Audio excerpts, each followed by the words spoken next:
Bienvenidos, es tiempo de aprender de la palabra de Dios.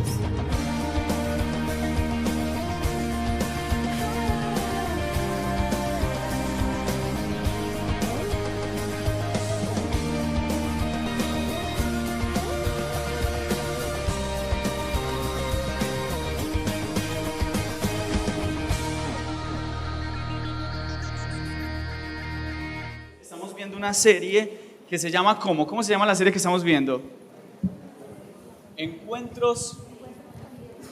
Encuentros que transforman. Encuentros que transforman. Muy bien. Lucas 5, del 1 al 11, lo leemos, hacemos una oración y oramos por nuestros pastores y ya les digo cómo se llama la enseñanza de hoy. Listo, Lucas capítulo 5, del 1 al 11. Dice, si está ahí, puedes decir amén. Como nos enseñó el pastor Mauricio, puedes decir sisas, ¿cierto?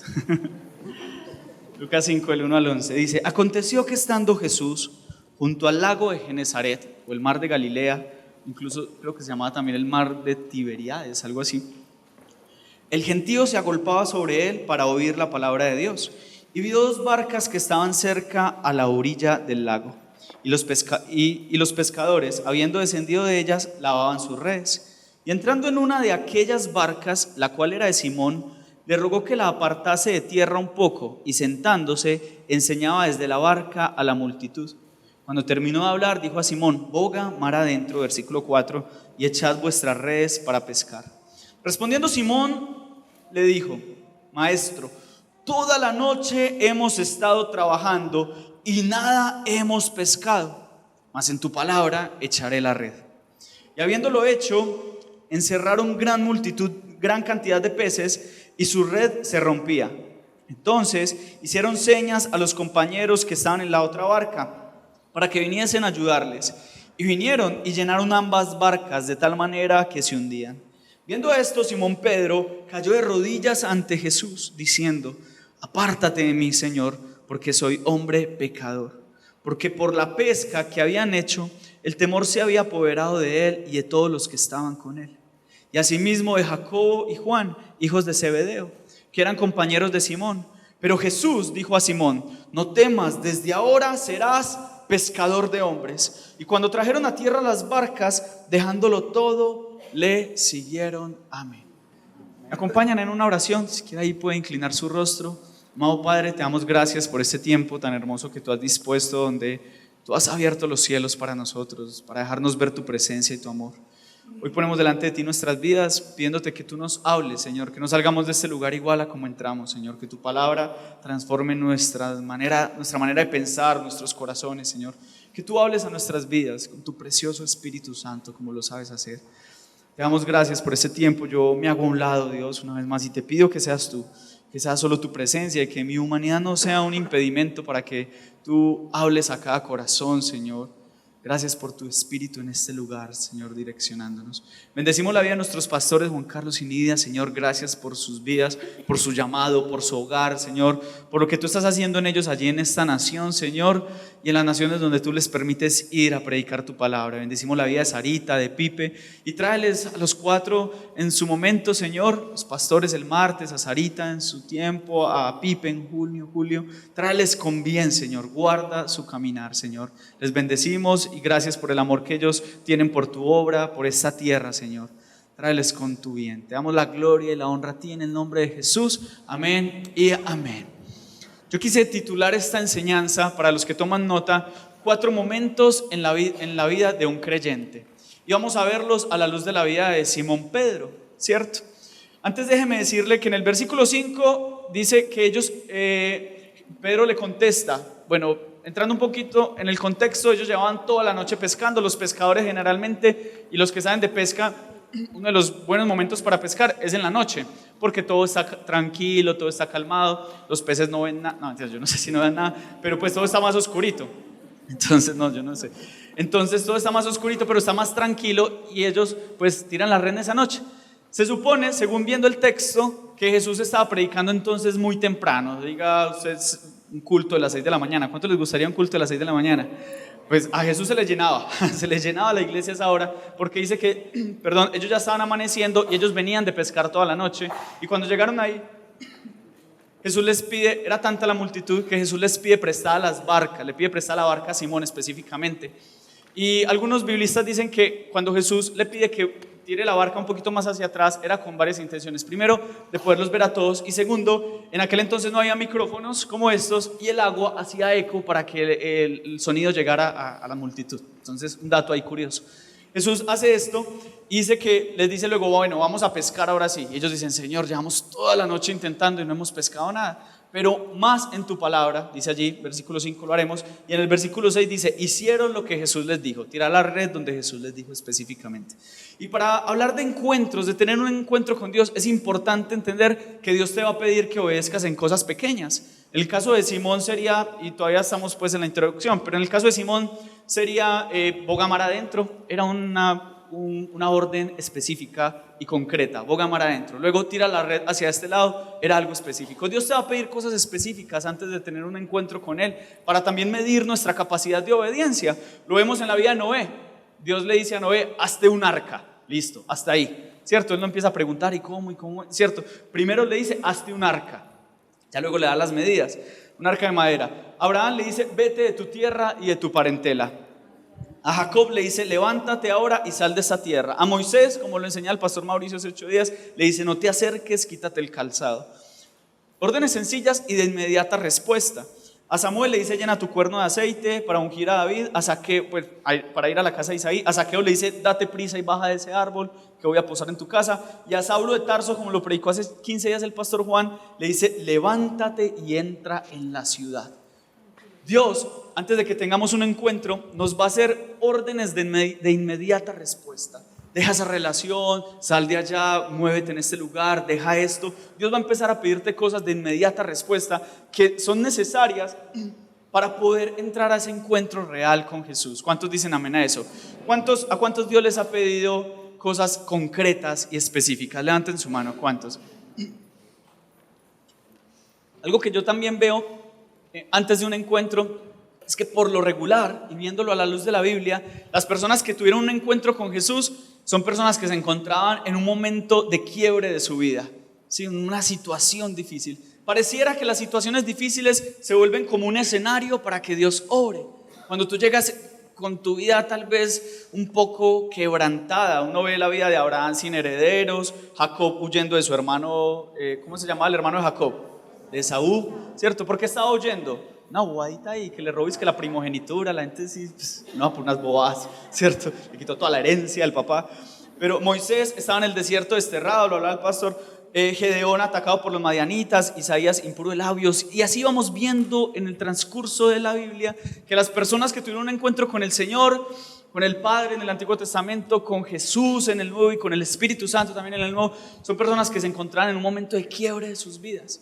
Tal vez tú y yo, cuando llegamos al Señor, no estábamos en nuestro mejor momento. Yo llegué y el esposo de mi mamá tenía cáncer y fue como donde toda la familia empezó a orar por nosotros y llegamos a una situación difícil, ¿cierto? Tú a lo mejor llegaste a punto de que tu hogar se destrozara, tú a lo mejor llegaste por una enfermedad, tú a lo mejor llegaste por una situación económica difícil. Como sea, Dios usa, sin haber, aclarando que Él no las envió, Dios usa esas situaciones como un escenario para que nos acerquemos a Él. La Biblia dice en Oseas que Él le dice a su pueblo, la traeré con lazos de amor y hablaré a su corazón con ternura, la llevaré al desierto, primero dice, y hablaré a su corazón con ternura, hablando del pueblo de Israel como si fuera su esposa. Algo muy tierno, muy lindo, pero uno dice, ay Señor, una cena romántica en el desierto. ¿A cuántas mujeres les gustaría?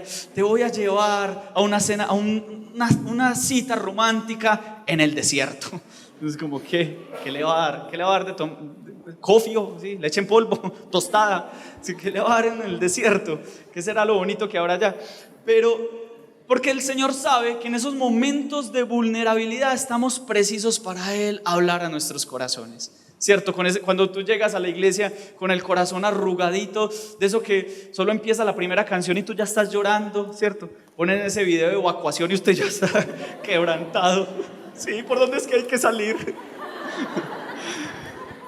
Todo nos quebranta, todo nos toca, porque estamos listos, la situación, todo lo que está, llega un momento en el que decimos, Señor, me rindo. Me gusta cuando uno ve en las películas de policías que le dicen a la persona, ríndase, levante sus manos. Es como, demuestre que usted no tiene nada que sea su seguridad. Cuando nosotros nos rendimos al Señor, y una de las razones por las que levantamos las manos es porque estamos diciendo, Señor, no estoy aferrado a nada, a ningún título, a ningún logro, yo simplemente te digo que aquí estoy. ¿Quiénes dicen amén a eso? Necesitamos rendirnos, y es en esos momentos difíciles donde Él llega y estamos listos. Y yo quiero decirte esta frase, si la quieres tuitear o la que quieres poner en algún lugar, pero un encuentro sin proceso puede convertirse solo en un evento. Muchos de acá han ido a un encuentro, hemos ido a un encuentro, pero si no continuamos con un proceso, eso se convierte solo en un lindo evento. Recuerdo esa vez que Dios me habló, recuerdo cuando fui a ese lugar y el Señor tocó mi corazón. Pero si no sigo un proceso, solo se va a quedar en el recuerdo, en un momento lindo que vivimos allá. Llegamos de un encuentro de hombres hace poco, como 50. ¿Quiénes llegaron de del último encuentro de hombres? Uy, qué bendición. Un grito pues los que llegaron de encuentro. Pecado y él porque fue el líder. Pobrecito. Pero bien, no, pues es que hubo una enseñanza que les dijimos que el hombre no gritaba. No, que justificando. Pero si después de ese encuentro, fuimos como 50, no hice el ejercicio en la primera reunión ni ayer en la Rebeca, pero quién sabe cuántos continuaron. Pero si después de ese encuentro no seguimos en un proceso, habrá sido un lindo evento, ¿cierto? Pedro, Simón en aquel entonces, se da cuenta que él necesita un encuentro con Jesús, pero déjeme decirle un dato curioso. Simón ya había tenido cercanías con Jesús. Antes de hablar de los 4 momentos, déjeme hablarle de unas cercanías que él tuvo con Jesús. La primera está en Juan 1:42. Dice que Juan el Bautista estaba predicando, ¿cierto?, en el desierto. Y Juan el Bautista tenía sus discípulos, él tenía una iglesia bonita, considerable. Y entre los discípulos de Juan el Bautista estaba un hombre que se llamaba Andrés. Andrés era hermano ¿de quién? De Simón Pedro. Muy bien. Resulta que Andrés, cuando Jesús va donde Juan el Bautista, Juan dice, ahí viene Jesús, el Cordero de Dios que quita el pecado del mundo. Varios discípulos de Juan el Bautista dicen, bueno, si él es el Cordero de Dios, el que quita el pecado del mundo, qué pena Juan, pues yo me voy a cambiar de iglesia. Yo me voy para la iglesia de Jesús. Ok, Juan no tiene problema, dice, es necesario que yo mengüe para que él crezca. Y Andrés va y le dice a su hermano Simón, si vieras, acabamos de conocer al Mesías. Y va y se lo presenta y le dice, Jesús, mira, él es Simón, él es Jesús, el Mesías. Y dice que Jesús mira a Simón y le dice, Simón, desde ahora te llamarás Cefas, que significa ¿qué? Roca o Pedro, ¿cierto? Desde ahora te llamarás Cefas, que significa piedra. Hay hermanos que le sacan a uno las cefas, ¿cierto? Pues sería otra prédica. Pero desde ahora te llamarás Cefas, piedra, roca. Simón significa caña cascada por el viento, como el que lo llevan, ¿cierto? Pero si usted se llama Simón, tranquilo, hoy Dios lo llama Pedro. Pero él se llamaba Simón, que es piedra cascada, caña cascada por el viento. Y Jesús dice, ya no serás una caña que se deja llevar por sus emociones, sino que serás una piedra, serás una roca. Ese es el primer encuentro, pero Pedro no dice, Señor, me arrepiento, te entrego mi vida, no. Marcos 1, del 16 al 18, es cuando Jesús llama a Simón y a Andrés. Jesús iba caminando por la playa, lo relata Marcos de esta manera, y se encuentra a 2 pescadores hermanos y les dice, desde ahora, síganme, desde ahora serán pescadores de hombres. En aquel entonces, los que tenían el título de rabí o de maestro, como era el caso de Jesús, cuando iban a tener seguidores, simplemente les decían, sígame. Resulta que los judíos, y esto también es un dato curioso rápido, los judíos estudiaban la Torá desde niños. Y si a los 7, 8 años no se aprendían los primeros 5 libros del Pentateuco, no se aprendían la Torá, gran parte de ella, se dedicaban a la tarea de sus padres, pescadores, ¿cierto? Herreros, carpinteros. Pero si un maestro, a esa edad llegaba un rabino, llegaba y le decía, sígueme, él dejaba todo, abandonaba a sus padres y los seguía.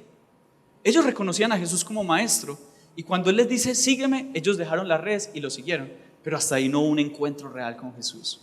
Luego en Lucas 4:38, nosotros acabamos de leer Lucas 5, pero capítulos anteriores, resulta que Jesús va y sana a la suegra de Pedro. O sea que ya Jesús tenía 3 momentos, o más bien Pedro tenía 3 momentos de cercanía con Jesús, pero hasta ahí no había rendido su vida totalmente a Jesús. ¿Cómo? Solo eventos. Gracias, esto es una prédica interactiva. Pero sí, solo eventos, ¿cierto? Momentos donde se había encontrado con Jesús, pero no el encuentro real. Ahora, vamos a hablar de esas 4 etapas, si usted toma nota, de los 4 momentos que vivimos todos los creyentes que hacen parte del proceso. Si usted no quiere que su encuentro sea solo un evento, es necesario que viva el proceso. Y el proceso, viendo a la luz de la vida de Simón, incluye estos 4 momentos. ¿Quieren saber cuáles son? Amén. El primero, ya lo leímos, y el primer momento yo lo titulé así, básicamente, el encuentro.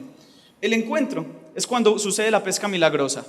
Dice que en ese momento él estaba cansado tratando de pescar y no lo habían logrado. Y Jesús los lleva, sucede el milagro de la pesca milagrosa. Y unas características de un encuentro donde tú y yo nos podemos identificar si en verdad nos hemos encontrado con Jesús son estas. Primero es que él vio a Dios obrar. ¿Cuántos han visto a Dios obrar en sus vidas? ¿Algún milagro? Algo que usted diga, esto fue Dios definitivamente. ¿Cuántos lo han visto? Ok, vamos por buen camino para un encuentro. Lo segundo es que reconoció a Jesús como su Señor. ¿Para cuántos Jesús es su Señor? Amén. Ok, vamos bien. Reconoció a Jesús porque él le dice Señor. Y ya luego le dice, apártate de mí que soy pecador. Y esa sería una tercera característica de un encuentro. Si nosotros no reconocemos nuestro estado de pecado delante de la santidad de Dios, seguramente no va a haber un encuentro. Si nosotros simplemente decimos, uy, si Él es el Señor, wow, Él obra milagros, pero yo no soy tan malo como dicen en la iglesia. Yo no soy tan pecador. Si usted conociera a mi vecino, si usted conociera a mi papá, a mi mamá, a mi padrastro. Pero si usted no reconoce y no asume la responsabilidad de que su pecado, o nosotros no reconocemos nuestra responsabilidad de que nuestro pecado nos ha apartado de Dios, va a ser muy difícil que haya un encuentro, porque Dios obra sobre corazones humildes. El encuentro viene sobre alguien quebrado que dice, Señor, te necesito. Y eso es lo que sucede con Pedro. Resulta que la conversión viene a ser como cuando uno entra a una fiesta porque, wow, Dios me salvó, pero me siento indigno porque no estoy vestido de acuerdo a la fiesta. ¿A cuánto les ha pasado? Que lo invitan a un matrimonio y uno se va ahí con la pinta más rockera, más deshecha, no, pero uno se va ahí con los Converse, todo relajado, y todos así con corbatica, todos puestecitos, y uno, venga, ¿dónde empiezo a barrer? ¿Cierto? Y dice, ay, llegó el del banquete. Y uno, pues sí, venga, le ayudo porque no me siento tan digno para estar en la reunión. Pero es lo que pasa en el momento de conversión. Nosotros llegamos y sentimos que nuestro corazón como que somos tan sucios, como que siento que le he fallado tanto a Dios. Pero el Señor levanta la mirada de Pedro y le dice, no temas, porque desde ahora serás pescador de hombres. Desde ahora te voy a dar un destino. Y esas son las características de un encuentro. Tienen que ver con eso, tienen que ver con que nosotros veamos a Dios obrar, lo reconozcamos como Señor y veamos nuestro estado de pecado y estemos dispuestos a que Él nos dé ese destino. Ahí pasó con Simón y ese es el primer momento, un momento maravilloso, glorioso para Simón. Ya había tenido varios encuentros con Jesús. Yo sí me preguntaba por qué Jesús le pidió la barca prestada como confianzuito, pero no, realmente, o no, para algunos podría ser como un abuso de autoridad, como es el que está predicando. No, él ya había tenido muchos acercamientos.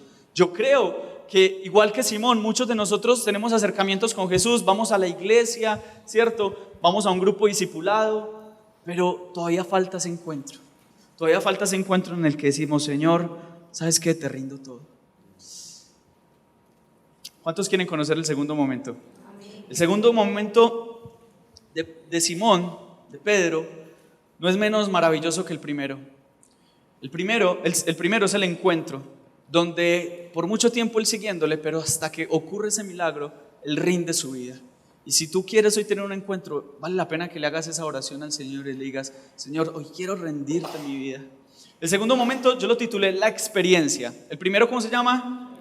Y el segundo, la experiencia. La experiencia está en Lucas 9, del 28 al 36. También lo relata el mismo evangelista, Lucas 9. Del 28 al 36 es un relato muy, muy bonito, porque es un momento demasiado íntimo para Jesús. Jesús toma a 3 discípulos y se los lleva al monte a orar. Y miren lo que ocurre. Dice, versículo, voy a leer, sí, desde el 28. Aconteció como 8 días después de estas palabras que tomó a Pedro, a Juan y a Jacobo y subió al monte a orar. Y entre tanto que oraba Jesús, la apariencia de su rostro se hizo otra y su vestido blanco y resplandeciente. Versículo 30 de aquí, 2 varones que hablaban con él, los cuales eran Moisés y Elías, quienes aparecieron rodeados de gloria y hablaban de su partida que iba Jesús a cumplir en Jerusalén. Pedro y los que estaban con él, o sea, Juan y Jacobo, estaban rendidos de sueño, mas permaneciendo despiertos, vieron la gloria de Jesús y a los 2 varones que estaban con él. Versículo 33 dice: y sucedió que apartándose ellos de él, o sea, Moisés y Elías, Pedro dijo a Jesús: Maestro, bueno es para nosotros que estemos aquí y hagamos 3 enramadas, 3 chocitas, una para ti, una para Moisés y una para Elías, no sabiendo lo que decía. Mientras él decía esto, vino una nube que los cubrió y tuvieron temor al entrar en la nube. Y vino una voz desde la nube que decía: Este es mi Hijo amado, a él oíd. Y cuando cesó la voz, Jesús fue hallado solo y ellos callaron, y por aquellos días no dijeron nada a nadie de lo que habían visto. ¿Quién le gustaría vivir una experiencia así con Dios? ¡Wow! ¿Quiénes aquí han vivido experiencias espirituales en sus vidas? Levanten su mano. Sanidades, milagros en los que uno dice: wow, Dios obró. Nosotros ayer vimos uno con mi esposa, yo le digo a ella que ella es una consentida del Señor y que tiene una relación con Dios donde ella tiene muy clara su identidad como hija. Ella le estaba orando a Dios, no me había contado, le estaba orando a Dios por algo, ¿cierto? Bueno, sí, porque nos metiéramos al gimnasio. Entonces, yo todo reargüido ahí, escondiendo la barriga. Y entonces, bueno, pero Señor, pues allá en la Rebeca nos dan un descuento por estar allá, Bueno, Señor, lo que necesitamos, ella oró, ¿cierto? En silencio. Y lo que necesitamos es esto. Y ayer llegó una bendición para eso y para más. Y fue como: wow, Dios. Las experiencias espirituales donde sabemos que Dios responde de una manera específica son muy maravillosas para uno como creyente. ¿Saben qué hacen las experiencias? Fortalecen nuestra fe. Ellos estaban viendo a Jesús en su gloria, en su esplendor. Y eso es lo primero que yo veo, que fortalecen la fe. Pero hay algo que me llama la atención, y es que Pedro, lo que pasa es que uno las experiencias espirituales uno no las entiende, uno trata como de razonarlas. ¿A cuánto les ha pasado?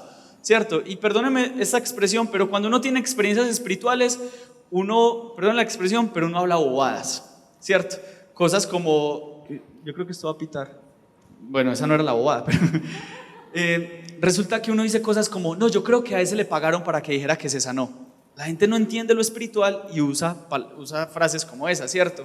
O como: no, yo creo que eso que sucedió fue la mente que le jugó algo psicológico, y no entendemos. Pues fue el caso de Pedro. Pedro fue como: Señor, y si hacemos 3 enramadas, pues como para que habite aquí pues, Jesús, Moisés y Elías. O sea, como que no entendía lo que estaba sucediendo tan sublime.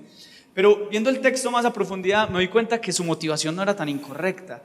Su motivación, igual que muchos de nosotros, era que esa experiencia no se acabara. Él quería tener a Jesús, a Moisés. Moisés representaba la ley, Elías los profetas, y Jesús pues obviamente la promesa de Dios hecha. Entonces él quería que ese momento no se acabara. Y los que hemos ido a encuentro, hemos escuchado hombres que dicen: venga, este encuentro no dura, no hay encuentros de una semana, si no nos podemos quedar acá otros días, ¿sí? Es que mi esposa es como brava, nos podemos quedar, es que una plata. Pero realmente no, más allá de eso es porque quieren que esa experiencia sea duradera. Y el problema allí no es que la experiencia sea duradera, el problema es que nos quedamos viviendo experiencias. Conocemos creyentes y muchas veces nosotros nos hemos quedado de: ay, cuando yo era líder en tal iglesia, es que yo fui el líder de tal ministerio, es que yo hacía tal cosa. Y yo les recomiendo a mi esposa como que se metan con las esposas, porque ellas cuando se trata de hacer bullying. Entonces yo, preparando la enseñanza, le dije a mi esposa como cuando tú cada rato dices que: ay, cuando yo vine a Estados Unidos. Entonces ella toda calmada me dice: sí, como cuando cada rato tú dices: ay, cuando yo era pastor de jóvenes. Yo, golpe bajo, brusca no. Entonces me la devolvió. La esposa se va a hacer bullying. Pero es verdad, uno termina diciendo: ay, cuando yo hacía esto, y nos quedamos viviendo esas glorias pasadas. Y nos presentamos en un grupo y estamos en el grupo discipulado, por poner un ejemplo, en el grupo pequeño. Y bueno, ¿qué te pareció la enseñanza? Sí, porque mire que cuando yo era pastor de jóvenes, no estamos hablando de eso. Porque todavía estamos viviendo esas glorias, ¿cierto? Estamos viviendo de lo que Dios hizo en aquel momento. Yo encontré, viendo esta palabra, me doy cuenta que las experiencias, usted puede estar de acuerdo conmigo, las experiencias no son para que vivamos de glorias pasadas. Las experiencias es para que tú y yo conozcamos el carácter de Dios en esa área. ¿Cuántos dicen amén a eso?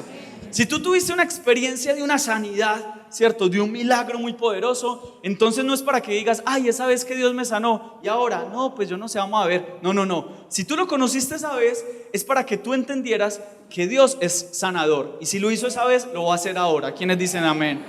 Si tuviste un milagro de restauración en tu hogar, en algún momento difícil, tal vez al punto del divorcio, y Dios hizo un milagro. Déjame decirte que ahora que estás viviendo un momento igual de difícil, el Dios restaurador de esa vez lo va a hacer ahora. Y así en cada situación. El Dios proveedor, si Dios lo hizo una vez, lo va a volver a hacer. El problema del pueblo de Israel dando vueltas en el desierto era porque no entendían el carácter de Dios cuando Él los sorprendía con sus milagros. Y nos encontramos dando vueltas en nuestra vida cristiana porque nos quedamos viviendo las experiencias, pero no aprendimos lo que Dios quería que aprendiéramos en ese momento, hermanos. La experiencia es para que tú conozcas el carácter de Dios en esa situación. ¿Cuál fue para Pedro? Conocer que Jesús era el Mesías, que Jesús era el Hijo de Dios y que el Padre lo certificaba. ¿Quién puede decir igual que Pedro, Juan y Jacobo que escucharon la voz del Padre desde el cielo? ¿Quién puede decir una cosa de esas y todavía vivir? ¿Pero para qué? Para decir, es que Dios sí habla. Para aquellos que dicen que Dios no habla, Pedro podría pararse y decir, Dios sí habla. Y lo hizo en esta situación. Entonces las experiencias son para eso. La experiencia de la transfiguración dejó ver esto. Yo quiero decirte esto antes de ir al tercer punto, querido hermano, y es lo siguiente. Dios quiere que empieces a contar los testimonios de lo que Él ha hecho. No desde solo el milagro, sino desde lo que aprendiste de quién es Dios para ti en esa situación. ¿Me hago entender? Dios quiere que empieces a contar del Dios sanador. Dios quiere que empieces a hablar del Dios que vuelve al hijo a casa. Dios quiere que empieces a contar del Dios que restaura un llamado. Dios quiere que empieces a contar del Dios que levanta una empresa que estaba quebrada. Dios quiere que tú conozcas el carácter de Dios de diferentes maneras. ¿Cuántos quieren conocer algo más del carácter de Dios? Este segundo momento para todo creyente es necesario, pero necesitamos avanzar. El tercer momento en la vida de Simón Pedro, bueno, el primero, ¿cuál fue? El encuentro, muy bien. Y en el encuentro es donde realmente somos transformados, vemos nuestro estado de pecado y nos volvemos a Jesús. El segundo, ¿cuál fue? La experiencia. En la experiencia no nos vamos a quedar, solo vamos a conocer, vamos a tratar o a pedir al Señor que nos permita conocer esa parte del carácter que Él quiere que conozcamos. Pero el tercer momento es un momento que usted puede decir, uy Juan, pero yo no quiero vivir eso. ¿Cierto? ¿Cómo así que eso es parte del proceso? El tercer momento yo lo llamé la caída. Y yo no voy a preguntar cuántos de acá hemos caído, porque seguramente muchos levantaremos la mano, o podríamos decir que todos. Pero vamos a ver cuál fue el momento de la caída de Pedro. Está en Mateo capítulo 26, versículo 58. Mateo lo relata de una manera muy especial. Mateo capítulo 26, versículo 58, y luego saltamos al versículo 69, donde ocurre, para mí, esa fue la caída más fuerte de Simón. Si ya está allí, puede decir amén, por favor. Antes, en Marcos 14, 29, él dice, aunque todos pierdan su fe, yo no, y aunque tenga que morir por ti o contigo, yo nunca te negaré. Lo dice así, y en Mateo 25, 33 también lo dice. Él dice, mi vida daré por ti. Pedro se lo dice a Jesús.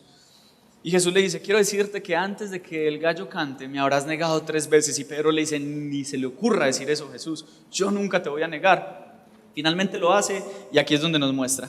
Pero yo pienso que la negación de Pedro comienza desde el versículo 58 de Mateo 26. Mas Pedro le seguía de lejos hasta el patio, ya Jesús lo habían tomado preso, le seguía de lejos hasta el patio del sumo sacerdote. Y entrando se sentó con los alguaciles para ver el fin. ¿Sabes dónde empieza la caída de Pedro? Cuando él empieza a seguir a Jesús de lejos. Si tú y yo seguimos a Jesús de lejos, terminaremos negándole. Tú dices, no, yo voy a la iglesia pero suave. Yo voy al grupo cada 8 días pero suave. Pero, oye, pero ¿qué tal si rindes tu vida a Jesús? ¿Qué tal si dejas ese pecado? ¿Qué tal si cambias esa actitud? No, tampoco. Yo voy despacio. Y ese despacio va generando una distancia entre nosotros y nuestro Señor Jesús, y cuando menos pensamos terminamos negándolo. Y fue lo que le pasó. Miren lo que dice el relato. Dice, Pedro estaba, versículo 69 de Mateo 26, estaba sentado fuera en el patio y se le acercó una criada diciendo, tú también estabas con Jesús, el Galileo. Mas él negó delante de todos diciendo, primera negada, no sé lo que dices. Versículo 71, saliendo él a la puerta, le vio otra empleada de allí y dijo a los que estaban allí, también estaba con Jesús el Nazareno. Pero él negó otra vez con juramento, no conozco al hombre. Un poco después, acercándose los que por allí estaban, dijeron a Pedro, verdaderamente también tú eres de ellos, porque aún tu manera de hablar te descubre. Entonces él comenzó a maldecir y a jurar dos puntos, no conozco al hombre, y enseguida cantó el gallo. Versículo 75, entonces Pedro se acordó de las palabras de Jesús, que le había dicho: antes que cante el gallo, me negarás 3 veces. Y saliendo fuera, lloró amargamente. Se acordó de las palabras de Jesús. Pero se encontraba, déjeme decirle, en el lugar equivocado, en el momento equivocado. ¿Qué pretendía Pedro al sentarse con los alguaciles que habían tomado preso a Jesús? ¿Qué pensaba Pedro que le iban a decir? Vení, vos sos discípulo de Jesús. Ah, sí, vení, ¿y qué? ¿Cómo es eso? ¿Cómo fueron los milagros? No iban a hacer eso. Eso es como la persona que dice: me voy para una fiesta de la empresa. ¿Dónde es? En una discoteca. ¿Y qué? ¿Pero tú crees que es correcto que estés allá? No, pero yo voy a hacer luz en medio de ellos. Yo les voy a predicar, yo les voy a hablar del amor de Dios, ¿cierto? ¿Cómo crees que va a pasar eso? Terminas negándole, y sabes que esas mismas personas te van a decir: este no era el que andaba con Jesús, este no era el que veíamos en una iglesia, este no es el que, es que hasta habla como él. Bueno, Pedro tratando de negar que era cristiano. No, ¿cómo le ocurre? Aleluya, hermano. No, ¿cierto? Usando todo el vocabulario evangélico. Y dice la Biblia que él empieza a maldecir y a jurar, como para tratar de parecer menos cristiano, ¿cierto? Entonces lo ven a usted en la rumba ya ¿cierto? De la fiesta de la empresa, con la copa del licor que sea, y usted ahí, y como buen cristiano no sabe bailar, ¿cierto? Entonces, mentira, ustedes sí, yo no. Entonces empieza ahí y le empieza a decir: ve, vos no sos cristiano. Sí, pues yo soy de los chéveres, yo soy de los buena gente, ¿cierto? De los relajados. Sí, en mi iglesia no exigen. No, es que en tu iglesia no exijan, es que todavía no has tenido un encuentro real con Jesús, ¿cierto? Seguramente con el Dios de la Biblia, el Jesús que transforma. El punto acá es que él sí había tenido el encuentro, había tenido experiencia, pero nosotros pensamos que nosotros nunca vamos a caer. Nosotros pensamos, seguramente, ¿por qué los otros no lo negaron? Porque no estaban en ese lugar. Seguramente haber estado ahí estarían igual de vulnerables a Pedro. Pero ¿qué hacía ahí Pedro, hermano? O sea, no era el lugar para un creyente, no era el lugar para él. El punto es que en la caída se nos olvida todo lo que le prometimos a Dios. Sale aquella parte de nosotros que no queremos que otros vean. En los momentos difíciles es cuando sale aquella parte que nosotros jurábamos que nunca íbamos a hacer. Es una lucha entre lo que somos en Dios y lo que no queremos ser en la carne. Y nunca pensamos, como se los dije hace un momento, que vamos a caer. Peor aún, cuando caemos y pensamos que no es una caída. O sea, cuando se acerca una persona, es un ejemplo ficticio, no es una realidad, ¿cierto? Pero es un ejemplo ficticio. Llega alguien y llega el líder, si viera que, ¿sabe qué, líder? No, le contara, es que anoche, un domingo a la iglesia, ¿cierto? Anoche me pegué una borrachera. Y el líder lo ve: sí. ¿Y cómo así? ¿Por qué? Pues uno como asombrado. ¿Y qué? ¿Cómo estás? A veces cuando uno está en consejerías, alguien le cuenta algo terrible y uno por fuera es como, y por dentro pero uno por fuera, wow, no, el Señor tendrá misericordia, ¿cierto? Entonces la persona llega: no, me pegué una borrachera. Y entonces, ¿y qué? ¿Pero estás arrepentido? Sí, yo creo que sí, es que me dio un dolor de cabeza. Sí, yo creo que sí, porque este guayao, eso es arrepentimiento. No, eso no es arrepentimiento. No, sí. Y uno es como, bueno, ¿y qué pasó? Pues, ¿qué pasó? ¿Cómo llegaste allá? No, pues estamos en el bautizo de un sobrino. Los bautizos siempre terminan en rumba, porque estamos ahí, ¿no? Y empezaron a servir, que la torta envinada, una cosa llevó a la otra. Estaban fermentadas pasas. Entonces ya llegó el momento del brindis. Llegó un primo con una botella de ron, otro con una botella de whisky, otra botella de guaro y una cosa, y yo no sé, ahí terminé. Entonces uno mira a la persona y le dice: ¿sabes qué? Eso fue pecado, o sea, pecaste frente a Dios, o sea, deshonraste al Señor. Yo creo que es bueno que entres en un proceso de restauración, que te vuelvas al... No, tampoco, líder, pues restauración, tampoco, exagerado. Es más, yo voy de líder para encuentro. Pues, precisamente es bueno que dejes todo quieto y te enfoques en el Señor y tan exagerado. Es más, me gané a 3 en esa fiesta. Sí, el del guaro, el del ron y el del... Sí, no tuvo que poner vaca, por lo visto. Es como, venga, usted está consciente que lo que hizo ofendió al Señor. Requiere una restauración. El problema es en el punto de la caída, cuando no lo vemos como caída, cuando pensamos que fue solo un pequeño resbalón, Cuando no estamos dispuestos a entrar en un proceso donde, Señor, cámbiame, ¿qué fue lo que pasó? ¿Qué me llevó a eso? ¿Por qué? Hay personas que cuando caen es porque jugaron con el pecado hasta lo último, o porque estaban en un momento de frustración. ¿Qué fue lo que te pasó? ¿Qué te llevó a eso? Porque esa raíz todavía estaba ahí. Pablo le dice a los corintios, les dice de esta manera, les dice: el que cree estar firme, mire que no caiga. En 1 Corintios capítulo 10, del 12 y en el 13 dice: el Señor le va a dar la salida de la tentación. Y le está hablando a un pueblo que pensaba que no tenía problema con la idolatría. Nosotros podemos comer comida sacrificada a ídolos y nosotros no somos idólatras. Y Pablo les dice: pues hermano, qué bueno que usted sea tan maduro, pero mire que el que cree estar firme, el que crea estar firme, mire que no caiga.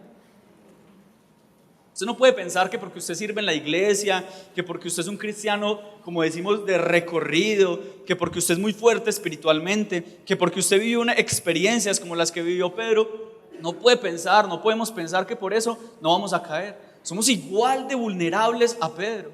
Alguna vez un predicador decía: ¿qué pasaría? ¿Quién serías tú si tú hubieras nacido en la época de Jesús? Yo decía: yo creo que yo seguramente hubiera sido de los que gritaron crucifíquenlo. Seguramente. No podemos pensar: uy, no, yo sería el discípulo amado, el que se recostaba en el pecho, yo era un bacán.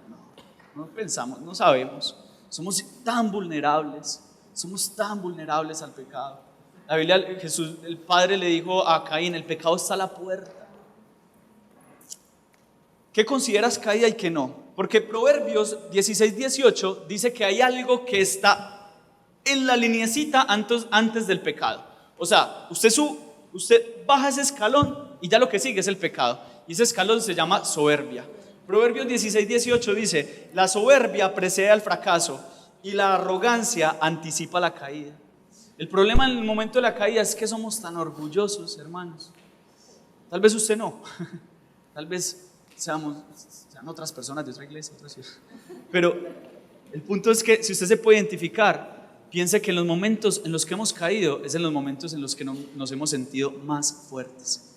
Dicen que el momento de mayor vulnerabilidad para un pastor es el lunes. Si usted los lunes puede llamar a sus pastores y mandarles una palabra de ánimo, háganlo. Porque dicen que después de una victoria, de ver la gloria de Dios en una iglesia un domingo, el lunes es donde el enemigo trata de arremeter y somos más, pues los líderes, las personas que sirven, somos más vulnerables. Ese día que el Señor llenó tu grupo discipulado y fueron todos y tú consideras que la presencia de Dios estuvo, que pasó algo tan lindo, guárdate del orgullo. Guárdate del orgullo. Ese día que te bajaste de la alabanza, ay, yo como canté lindo. Ese día que hiciste algo para el Señor, guárdate, porque es donde más vulnerable puede ser. Cuando más vulnerable puede ser. El primer momento fue ¿cuál? El encuentro. El segundo ¿cuál fue? La experiencia. Y el tercero, la caída. Quisiera pedirle el favor a Dianita si está por ahí. Ya está ahí, tan linda, tan juiciosa. Vamos a ir al último punto, que no es tampoco menos sublime que los otros, y fue el reencuentro, lo quise titular yo. El cuarto momento de Simón Pedro fue el reencuentro. Quiero que miremos en Juan 21, del 15 al 19. Yo les decía anoche en la Rebeca que yo pensaba que el apóstol Juan le tenía bronquita a Pedro porque como que le tiraba muy duro, pero realmente es el único apóstol, el único de los 4 evangelistas que relata la restauración de Pedro. Y lo hace de una manera tan hermosa que a mí me quebranta el corazón la manera en que Juan escribe cómo Jesús restauró el corazón de Pedro. Y pocos lo consideran como la restauración. Pero mire lo que sucede. Dice en el capítulo 21 del 15 al 19. Dice: cuando hubieron comido, Jesús dijo a Simón Pedro: Simón, hijo de Jonás, ¿me amas más que estos? Déjenme hacer una pausa este momento para entrar en el contexto antes de seguir leyendo el relato de la restauración. Jesús ya había resucitado, ya se había encontrado con los discípulos 2 veces antes, pero yo creo que a Pedro le faltaba sentir que Jesús lo estaba restaurando de su caída. Yo creo que Pedro pensaba: sí, él resucitó y qué lindo. Yo he visto personas que le han fallado al Señor y ven la iglesia crecer y dicen: qué lindo, yo que estuve en algún momento en la alabanza, yo que en algún momento le serví, y ahora aquí estoy viendo cómo todos crecen en el Señor, viendo cómo Jesús transforma, y aquí estoy porque un día le falla al Señor y no me he restaurado. Y Pedro estaba así, sentado, Dice que estaban en la playa como unos 7 discípulos, estaban sentados ahí con la arena, y el que rompe el silencio es Pedro. Y se levanta y dice: yo no sé ustedes, pero yo me voy a pescar. Y se va a pescar, y los demás dicen: nosotros vamos contigo. La tristeza de que su maestro les había sido quitado y la tristeza de saber que todos le habían fallado. Pedro más, por ser el vocero del grupo y públicamente haberlo negado. Cuando ya están pescando toda la noche, en la mañana, una escena muy parecida a la del comienzo. Por eso es el reencuentro, porque es muy parecida al encuentro. Jesús se aparece en la playa, dice la Biblia que como a 50 codos, eso son más o menos unos 100 metros, creo que es más o menos como una distancia de un estadio. Y Jesús les dice: hey muchachos, ¿tienen algo de comer? Y ellos dicen: no, todavía no saben qué es Jesús. Dicen: no hemos pescado nada. Y Jesús les dice: tiren la red al lado derecho. Y ellos lo tiran y dicen que pescan de una manera, tanto que el mismo evangelista Juan se da la tarea de escribir cuántos peces fueron: 153 peces. Detallista Juan, 153 peces. Dice que ellos empezaron a subir eso y Juan le dice a Pedro: Pedro, es el maestro. Y dice la Biblia allí en Juan, en todo el capítulo 21, que Pedro estaba desnudo, se pone la ropa, se tira y llega hasta la playa. Los demás arrastran los 100 metros, arrastran la red y llegan y lo ven. Y es ver a Jesús, pero tú saber que le habías fallado y verlo y como: Señor.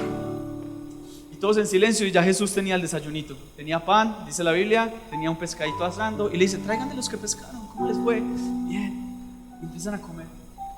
Y ya teniendo el contexto, quiero que usted se meta en la escena de lo que está ocurriendo. Dice: cuando hubieron comido, Jesús dijo a Simón Pedro, dijo a Simón Pedro, y lo que está en rojo ya es lo que Jesús dice. Jesús mira a Simón Pedro y le dice: Simón. Cuando Jesús habla, trompetas celestiales. Otra vez, como lo ensayamos. Parce, el momento. Tenía la lágrima así. Cuando hubieron comido, Jesús dijo a Simón Pedro: Simón, hijo de Jonás, ¿me amas más que estos? Estos muchachos, yo los amo. Le respondió: sí, Señor, tú sabes que te amo. Él le dijo: apacienta mis corderos. Versículo 16, volvió a decirle la segunda vez: Simón, hijo de Jonás, ¿me amas? Pedro le respondió: sí, Señor, tú sabes que te amo. Le dijo: pastorea mis ovejas. Le dijo la tercera vez: Simón, hijo de Jonás, ¿me amas? Pedro se entristeció de que le dijese la tercera vez: ¿me amas? Y le respondió: Señor, tú lo sabes todo, tú sabes que te amo. Jesús le dijo: apacienta mis ovejas. Yo no sé si tú has caído y tú estás acá después de una caída. No sé si ves tu caída como una caída. Seguramente hoy Dios te lo está permitiendo ver así. No sé si has tenido un encuentro, si has tenido experiencias, pero hoy Dios quiere que tú y yo tengamos un reencuentro con Él. Y hoy Dios te va a hacer una pregunta que seguramente puede generar lo mismo que generó en Pedro: tristeza o aún para algunos ofensa. Pero hoy Dios te pregunta: ¿me amas? Yo quiero que te preguntes ahí: ¿tú amas al Señor? Pregúntate: ¿será que yo amo al Señor? ¿Será que amo al Señor? ¿Será que con mi estilo de vida, con mi diario vivir, con mis pensamientos, con la forma en que me conduzco, será que yo amo al Señor? Jesús le pregunta: ¿me amas? Con la palabra en griego ágape, que es un amor incondicional hasta la muerte. Y Pedro le contesta: te fileo, que es una palabra en griego que significa te amo como un hermano. Las primeras 2 veces se le dice: Señor, yo te fileo. Yo no creo que tú aceptes un amor ágape de alguien que te negó. Yo no creo, Señor, que para ti sea muy valioso un amor de alguien que hizo lo que hizo. Y Jesús vuelve y le pregunta: Pedro, ¿me amas? Y le dice: sí, Señor, te amo. Y la tercera le dice: Simón. Y yo creo que Jesús le dice Simón porque se está portando como un Simón. Está volviendo a pescar, está volviendo a hacer lo mismo que antes.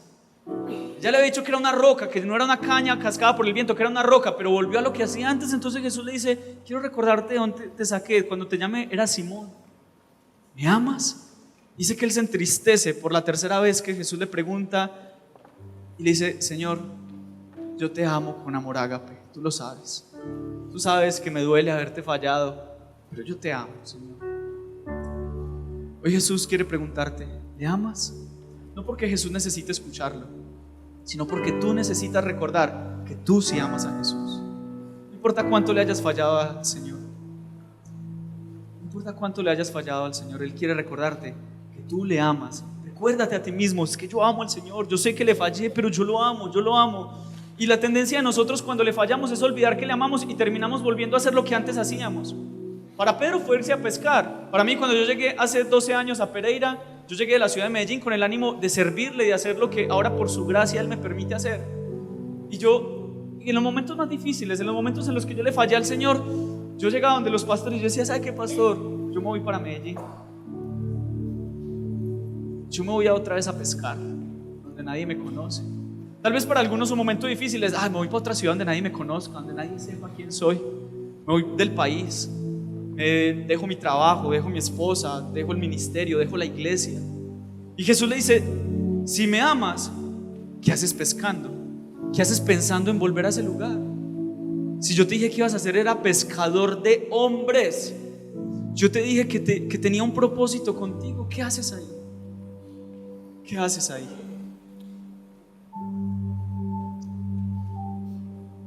Nuestro amor se fortalece con nuestra convicción de nuestro amor por Él. Quiero repetirlo: tu amor se fortalece cuando tú estés convencido de que lo amas. Porque en un mundo donde hay tantas opciones, las convicciones se pierden. Es como cuando alguien va a un almacén, ¿cierto? Y por tener tantas opciones, no sabe dónde escoger porque no tiene la convicción exacta de lo que quiere. Caso de los hombres cuando vamos a comprar algo, ¿cierto? Dice: quiero esos zapatos, esa talla, ese color, me sirve, los compro, me voy, ¿cierto?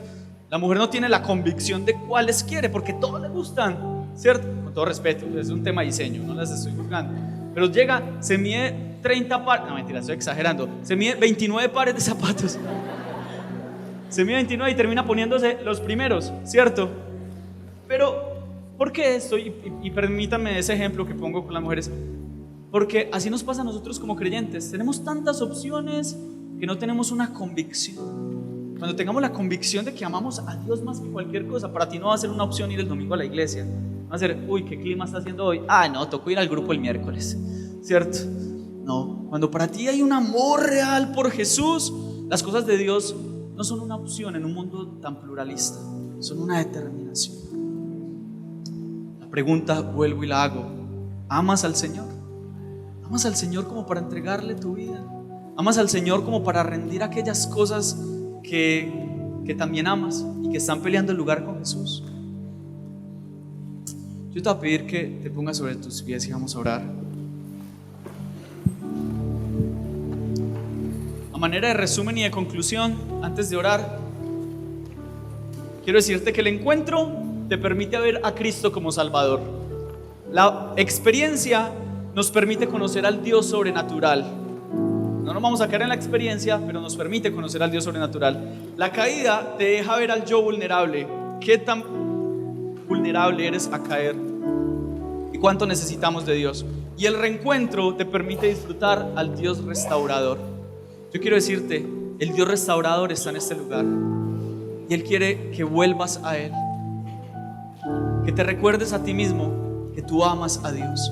Si la respuesta a esa pregunta es sí, quiero que te recuerdes a ti mismo que tú amas a Dios, que sin importar el juicio de otras personas, sin importar lo que hayas hecho, Dios quiere que vuelvas a lo que Él te llamó a hacer, a servirle a Él, a vivir para Él.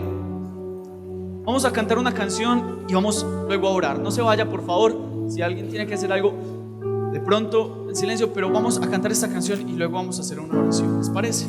Cierre sus ojos ahí mientras usted recuerda al Dios al que usted ama y hágale su propia oración.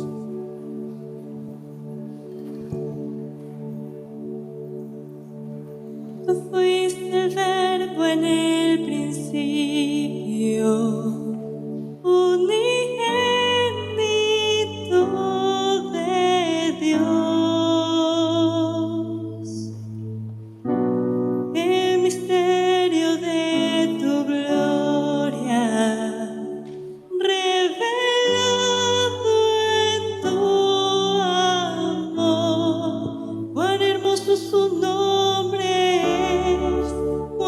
hermoso su nombre es, el nombre de Jesús mi Rey. Cuán hermoso su nombre es, nada se iguala a él. Cuán hermoso su nombre es, no hay otro nombre. Cuán hermoso su nombre es, no hay otro nombre. Dios quiere que en esta mañana podamos rendir nuestras vidas a Él. Pedro nunca más le volvió a negar. Por el contrario, tuvo el privilegio de dar la primera prédica a más de 3,000 personas en la iglesia primitiva, luego a 5,000. Y como si esto no fuera poco, él estuvo dispuesto a decirle: Señor, nunca más te negaré, porque yo recuerdo que te amo, yo sé que te amo y estoy dispuesto a darte mi vida y a apacentar tus ovejas.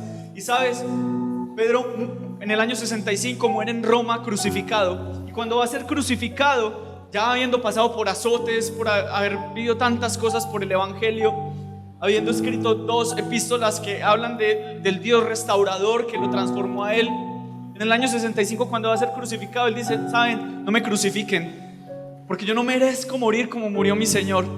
Y los romanos lo crucifican boca abajo. Hasta lo último de sus días, él estuvo dispuesto a rendir su vida a él, porque determinó que amaba a Jesús, determinó entregarle su vida a Jesús. Ser cristiano requiere eso, requiere entregarle nuestras vidas a Él y decirle: Señor, yo te amo. Y yo te voy a pedir ahí donde estás que hagas esta oración conmigo. Dile, levanta ahí tu mano derecha y ahí haz esta oración conmigo. Dile: Señor, yo quiero decirte en esta mañana que te amo y que te doy gracias por darme la oportunidad de acercarme a ti. Permíteme tener un encuentro real contigo. Permíteme tener experiencias en las que te conozca. Guárdame de la caída, y si caigo, ayúdame a volverme a ti, al Dios que restaura, al Dios que levanta. Yo quiero que ahí, con tus ojos cerrados y convencido de esto que le vas a decir, dile: Señor, te amo. Dile: Señor, te amo. Y dile una tercera vez, igual que Pedro: Señor Jesús, yo te amo. Te amamos, Jesús. Te amamos, Señor. Y será ese amor el que nos sostenga, Señor. Será ese amor el que nos dará las fuerzas para mantenernos firmes en ti, Señor. Será ese amor el que nos dará la convicción cuando te fallemos, de que en verdad te fallamos y de que tenemos gracia para acercarnos al Padre. Será ese amor el que me hará olvidar mi pasado para volver mi mirada a ti y decirte: Señor, sin importar lo que haya hecho, yo sé que te amo y estoy dispuesto a rendirte mi vida. Será ese amor el sello para avanzar en el proceso y que este encuentro no sea solo un evento. Será ese amor el que te permitirá llegar a tu vejez contándole historias a tus nietos de cómo Dios te permitió vivir experiencias y cómo te permitió conocerle. Será ese amor el que te permitirá llegar a la meta y decir: he peleado la buena batalla, he guardado la fe, no me queda más que proseguir a la meta, que es Cristo mi Señor. Será ese amor el que te sostendrá en los momentos más difíciles. Será ese amor el que va a mantener tu hogar firme. Será ese amor el que te va a permitir criar hijos en la palabra de Dios. Será ese amor el que te permitirá rendir tus dones y tus talentos a Él. Y si eres un ingeniero, serás un ingeniero que le servirá al Señor. Si eres un padre de familia, serás un padre que modelará a Jesús en su hogar. Si eres una ama de casa, serás una mujer de Dios que le servirá al Señor.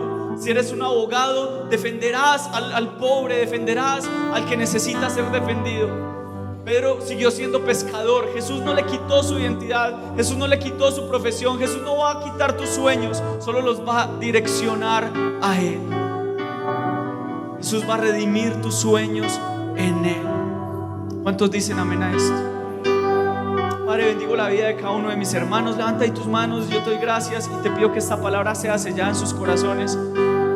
Que al hermoso Jesús al que hemos cantado, a Él sirvamos, para Él vivamos, y que caminemos esta semana recordando esta palabra y recordándonos cada día que te amamos. Te damos gracias, Señor, en el nombre de Jesús. Amén y amén. Dios les bendiga. Nos vemos dentro de 8 días.